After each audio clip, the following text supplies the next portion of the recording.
Magandang araw at magandang balita para sa lahat ng ating mga nakatatanda. Sa buwan ng Oktubre, libo-libong senior citizens ang makatatanggap ng kanilang kauna-unahang Universal Social Pension. Ito na ang pinakahihintay ng karamihan. Isang direktang tulong pinansyal na walang kasamang kondisyon diretsyong ibinibigay para sa kapakanan ng ating mga lolo at lola. Hindi na kailangang dumaan sa masalimuot na proseso o maghintay ng sobrang tagal bago ito makuha. Ang sistemang ipinapatupad ngayon ay sagot sa matagal ng panalangin ng maraming nahirap sa kanilang araw-araw na gastusin at pangangailangan.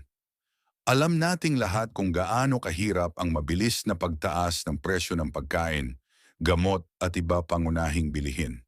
Dahil dito inilunsad ang programang Universal Social Pension upang mabawasan ang pasanin ng ating mga nakatatanda. Ngunit ang mahalagang tanong ng lahat ay ito: kailan at paano ba ito matatanggap?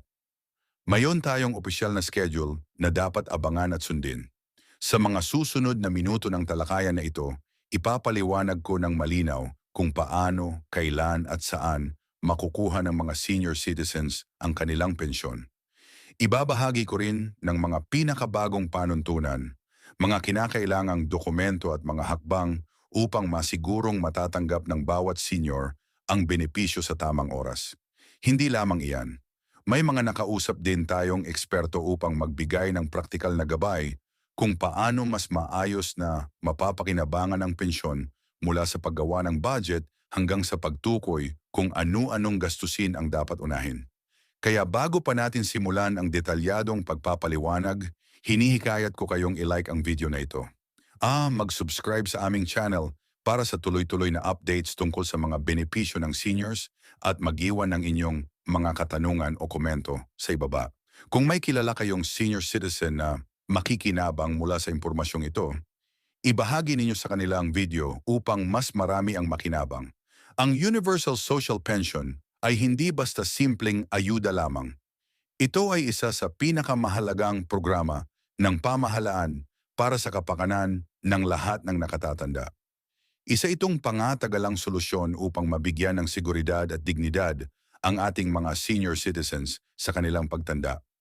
Sa kasalukuyan, marami pa ring mga lolo at lola ang nahihirapan dahil limitado ang kanilang kita at patuloy na tumataas ang presyo ng bilihin at gastusin sa kalusugan. Nakakalungkot isipin na marami sa kanila ang umaasa na lamang sa tulong ng kanilang mga anak o kamag-anak. Ang ilan pa nga ay napipilitang magtrabaho kahit mahina na ang katawan, samantalang dapat ay panahon na para sila ay nagpapahinga at nag-e-enjoy sa kanilang senior years. Ito ang nagtulak sa pamahalaan upang isabatas ang programang Universal Social Pension. Isang konkretong paraan upang mabigyan ng mas maayos na pamumuhay ang ating mga lolo at lola. Ngayon, ating tatalakayin ng mas detalyado kung paano gumagana ang sistemang ito at kung anong epekto nito sa ating mga senior citizens. Una sa lahat, malinaw na ang Universal Social Pension ay para sa lahat ng Pilipinong senior citizens na may edad 60 pataas. Hindi ito tulad ng ibang programang may mahigpit na kwalifikasyon o kondisyon dahil ito ay universal. Nangangahulugang lahat ng seniors ay sakop nito anuman ang kanilang estado sa buhay. Ang halagang matatanggap ay nakatakdang magsimula sa 1,000 hanggang dudon bawat buwan depende sa implementasyon ng programa. Bagam maaaring sabihin ng ilan na maliit lamang ito, malaking ginhawa pa rin ito para sa mga gastusin ng mga senior citizens gaya ng pagkain, gamot at iba. Pang-araw-araw na pangangailangan. Idinisenyo rin ang programang ito upang dahan-dahang madagdagan ang halaga ng pensyon sa mga darating na taon kasabay ng pagtaas ng cost of living. Kaya't malinaw na ito ay hindi lamang pansamantalang tulong, kundi isang hakbang para makasabay ang ating mga nakatatanda sa pagbabago ng panahon. Kailangan bang mag-apply para makasama sa programang ito? Para sa mga bagong senior citizens na kakapasok pa lamang sa edad na 60, kailangan ninyong magtungo at magparehistro sa OSCAR or Office of the Senior Citizens Affairs sa inyong lokalidad. Para naman sa mga dati nang nakarehistro at may senior citizen ID, otomatiko na kayong maisasama sa listahan ng mga benepisyaro. Gayunpaman, mahalaga pa ring ihanda ang mga kinakailangang dokumento gaya ng birth certificate, valid ID at katunayan ng tirahan upang walang maging aberya sa pagproseso. Ngayon, isa sa pinakamahalagang impormasyon na kailangan ninyong tandaan ay ang schedule ng paglabas ng pensyon. Ayon sa pinakabagong schedule, ang unang batch ng pamamahagi ay magsisimula sa unang linggo ng Oktubre. Yung mga senior citizens na may apelidong nagsisimula sa A hanggang Y ay makatatanggap ng kanilang pensyon mula Oktubre 1 hanggang Oktubre 7. Ang mga may apelidong nagsisimula sa A hanggang OS naman ay nakatakdang makatanggap mula Oktubre 8 hanggang Oktubre 14. Samantalang ang mga may apelidong nagsisimula sa A hanggang C ay makatanggap mula Oktubre hanggang Oktubre 21. Ang sistemang ito ay ginawa upang maging organisado ang distribusyon at maiwasan ng sobrang siksikan o mahabang pila sa payout centers. Ngayon, paano ba matatanggap ng mga senior ang kanilang pensyon? May tatlong pangunahing paraan. Una, para sa mga may bank account. Maaaring idirekta ang deposito ng pensyon sa kanilang bangko. Ito ang pinakamadali at pinakaligtas na option para sa maraming seniors. Pangalawa, para sa mga gumagamit ng mobile wallet gaya ng GCash o PayMaya, maaari rin itong ipadala doon para mas mabilis at mas accessible kahit nasa bahay lamang.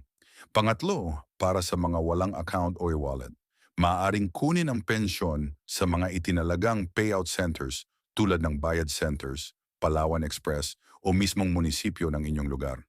Mahalagang malaman din na may verification process na ipatutupad upang masiguro na ang tamang tao ang makatatanggap ng pensyon.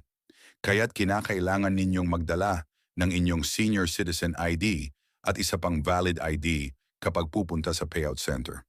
Para naman sa mga may karamdaman o hindi makakalakad, maaari kayong magtalaga ng authorized representative. Ngunit dapat may dala itong special power of attorney na notarized upang maging valid ang pagtanggap. Nais ko ring bigyang diin na ang programang ito ay patuloy pang pinauunlad at ina-adjust ng pamahalaan. Maaaring magkaroon ng ilang pagbabago sa implementasyon sa mga susunod na buwan, kaya mahalagang manatili kayong updated. Para dito hinihikayat ko kayong sundan ang aming channel upang lagi kayong makakuha ng pinakabagong balita at impormasyon ukol sa mga benepisyo ng ating mga senior citizens.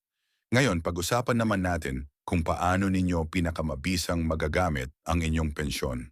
Isa sa mga pangunahing hamon ng maraming seniors ay ang tamang pagbabudget ng limitadong kita.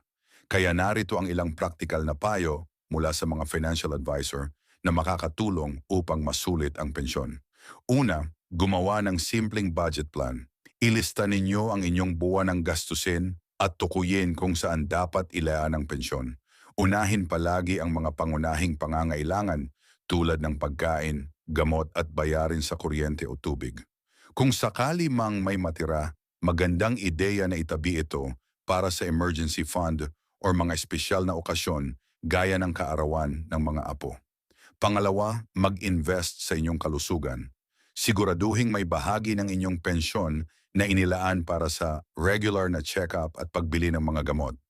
Kung kayo ay may PhilHealth o iba pang health insurance, alamin kung paano ninyo ito mapapalawig at mapapakinabangan gamit ang inyong pensyon. Pangatlo, huwag mahiyang humingi ng tulong sa pamilya o mga propal pagdating sa financial management.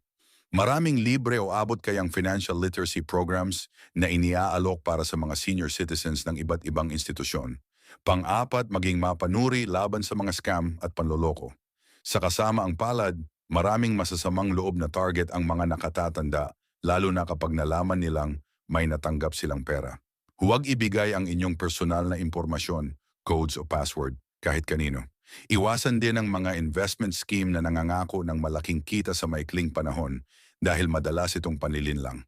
Bukod pa rito, tandaan na ang Universal Social Pension ay hiwalay at dagdag pa sa iba pang benepisyo na maaari ninyong matanggap. Kabilang dito ang senior citizen discounts, libreng medical benefits mula sa PhilHealth at iba pang programang nakalaan para sa inyo. Kung kayo ay tumatanggap na ng iba pang pensyon, maaari pa rin kayong makatanggap ng Universal Social Pension. Higit pa sa pera, may mga libreng programa at aktibidad na handog para sa mga senior citizens. Halimbawa, may mga libreng seminar at workshops ukol sa health and wellness, art therapy, recreational activities na inorganisa ng OSCA at iba, pang-ahensya ng gobyerno. Meron ding medical missions kung saan maaari kayong magpa-check up at kumuha ng libreng gamot. Isa pang mahalagang karapatan ng bawat senior citizen ay ang 20% discount sa mga gamot, pagkain sa restaurant, pamasahe at iba pang serbisyo. Ang discount na ito ay ibinibigay kahit wala pa kayong senior citizen ID. Basta't mapatunayan, ninyo na kayo ay 6 taong gulang o higit pa. Gayunpaman, mas madali pa rin kung may dala kayong ID upang maiwasan ang anumang komplikasyon. Para naman sa mga senior citizens na nais pa ring maghanap buhay, may mga programa mula sa DOL at TESDA na